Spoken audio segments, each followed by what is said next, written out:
नमस्कार, स्वागत बा आप सभी दर्शक लोगन के। तो बहुत ही शानदार खबर लेके आयल बानी पावर स्टार पवन सिंह जी के फैंस लोगन खातिर कि लैला पुदीना गाना जौन बा उ लोकगीत में तो बहुत ज़्यादा धमाल मचौलस और काफ़ी मिलियंस व्यू पोलस। करीब करीब 15 करोड़ से ज़्यादा दर्शक लोग वो गाना के वे म्यूजिक पर सुन चुकल बड़े। लेकिन आप लोगन के बता दी वही धुन पर अब फिर से गाना आ रहा बा बोलबम के। जी हाँ, बोलबम के फुल वीडियो सॉन्ग आ रहा बा जोना के खुलासा हो चुकल बा। शूटिंग के फोटो आप लोग सामने स्क्रीन पर देख सकतानी।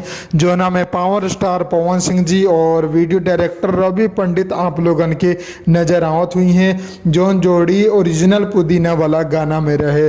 तो बहुत जल्द आप लोगन के बीच में वेव म्यूजिक यूट्यूब चैनल पर ई गाना आवे वाला बा। गाना के नाम का रखल गया बा भी त ना पता बा, लेकिन पुदीना वाला ही गाना बा। जी हाँ, उ त आप लोगन के एक्साइटेड करे खातिर टाइटल में थोड़ा अपना से नाम लिख देले बानी, लैला पुदीना देवघर में।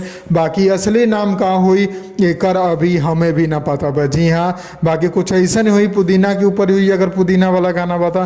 बाकी गाना के रिलीज डेट टाइम पोस्टर जैसे ही आवता आप लोगन के बीच में हम जरूर खबर लेके आएम। और ये बात समझ ली कि गाना जौन बा उ वेव म्यूजिक पर ही आई। कहे से कि जो लोकगीत रहे वे म्यूजिक पर आए रहे तो ओकरा पास म्यूजिक के राइट बा और वे म्यूजिक द्वारा ही ई गाना आई जो ना कि पवन सिंह जी गौले बाड़े और वीडियो डायरेक्टर रवि पंडित बारे। बाकी के जो टीम बा ओकर खुलासा आप लोगन के बाद में करम। फिलहाल ये बताइए आप लोगन के खबर कैसे लागल। और आज सुबह पवन सिंह जी के गाना बेल पतैया के चटैया भी आ चुकल बा। आप लोग वो जाकर सुन सकता नहीं यूट्यूब पर। मिलम अगला वीडियो में। जय भोजपुरी, प्रणाम।